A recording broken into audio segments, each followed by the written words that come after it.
Welcome back, guys. It's EBA 101 Boxing, and I just want to start off by saying rest in peace to Marvin Hagler.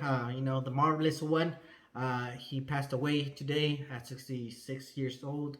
Um, one of the greatest fighters of all time. He was one of the fighters I would use all the time in fighting round three.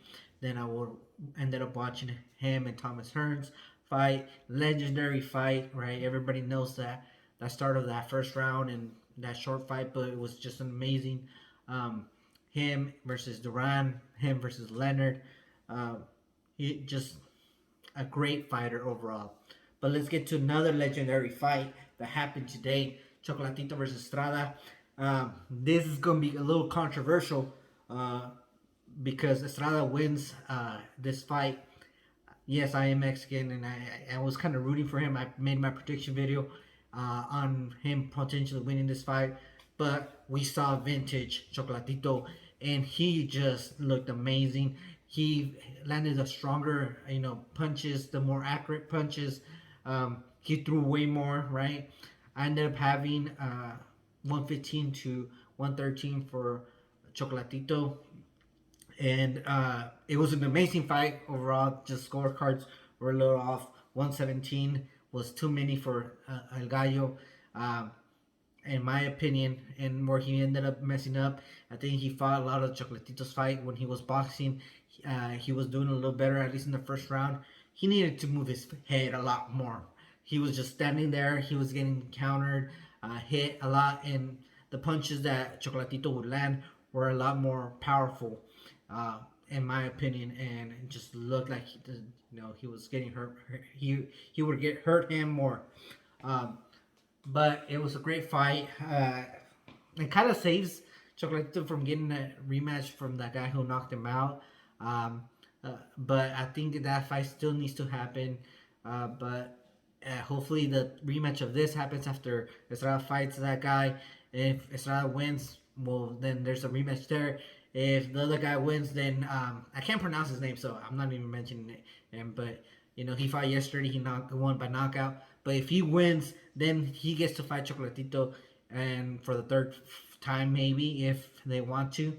Uh, and I don't know if this guy just has Chocolatito's number or anything, but he's like the only one I could see Chocolatito losing to, because like I said, I feel like Estrada lost this fight. His corner was telling him he needed a knockout to win.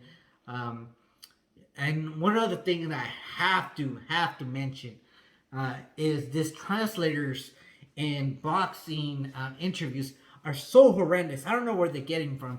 My Spanish is pretty decent. It's not the greatest, but man, they make me look like a professor in Spanish compared to the things they're saying.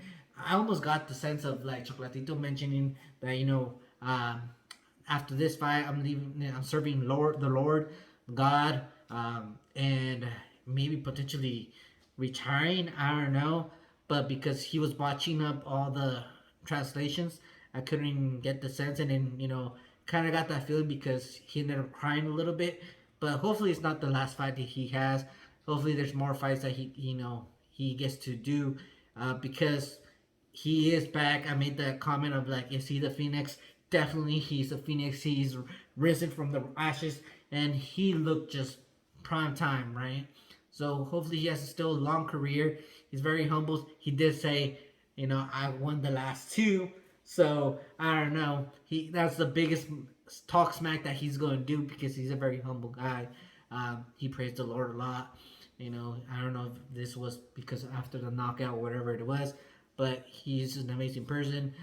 Mexico and Nicaragua had a legendary fight that will be remembered for years to come. 1,212 punches for Estrada, 1,320 something. I can't remember the exact number, but over 2,500 punches thrown in this fight.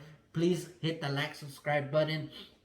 And I always forget to comment this, but on my videos I put a link to stock Webull. Get your two stocks free if you deposit $100. If you wanna, get into the stock market, I love the stock market besides boxing, and that will support me. But peace out.